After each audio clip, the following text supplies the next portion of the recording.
my soul. Motherfucking designer right now.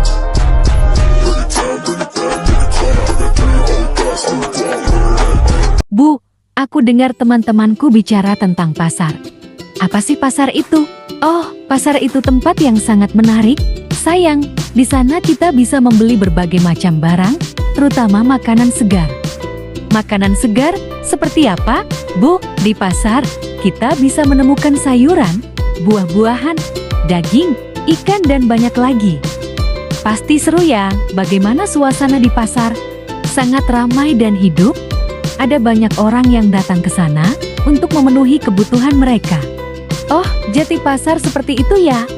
Aku ingin pergi ke pasar bersama ibu, tentu saja. Kita bisa pergi ke pasar akhir pekan ini. Siapkan daftar belanja kita.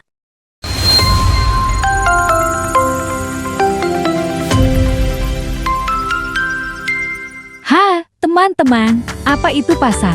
Tahukah kamu kalau ada berbagai jenis pasar yang bisa memengaruhi kehidupan kita sehari-hari?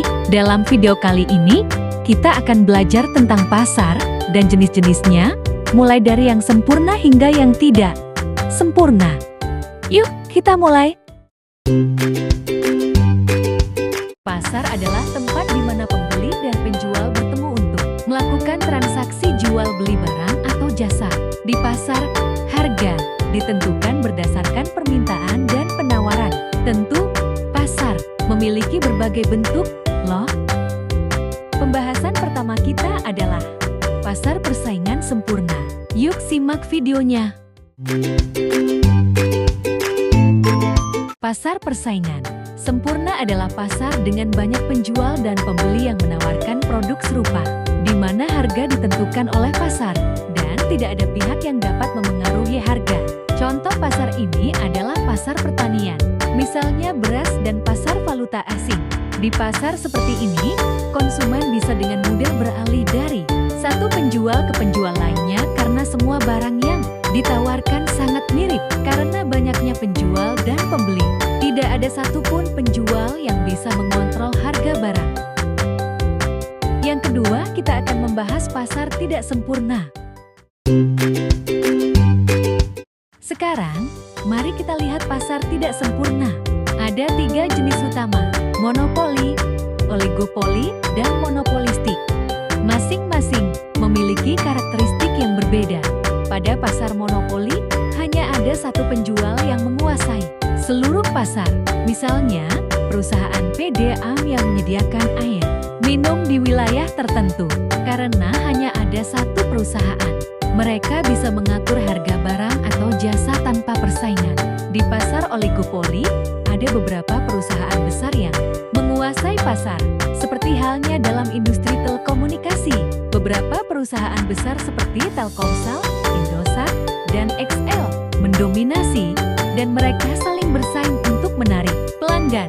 Pada pasar monopolistik, banyak pedagang yang menjual produk yang berbeda meskipun tujuannya sama, seperti restoran cepat, saji atau toko pakaian yang memiliki variasi produk meskipun dengan kategori yang sama.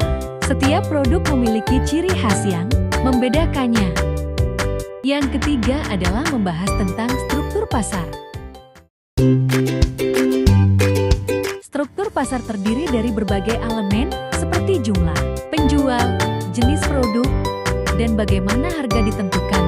Di pasar persaingan sempurna, banyak penjual menawarkan produk yang hampir identik sehingga harga ditentukan oleh pasar.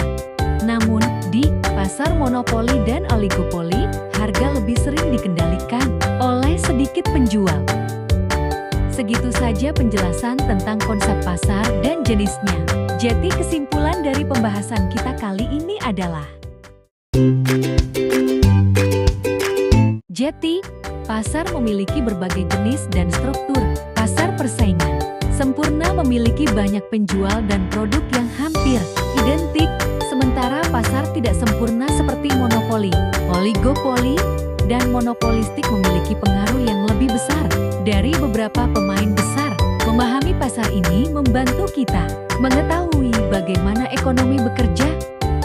Saya cukupkan saja pembelajaran kali ini. Terima Terima kasih telah menonton. Jangan lupa untuk subscribe dan cek video lainnya untuk belajar lebih banyak tentang ekonomi.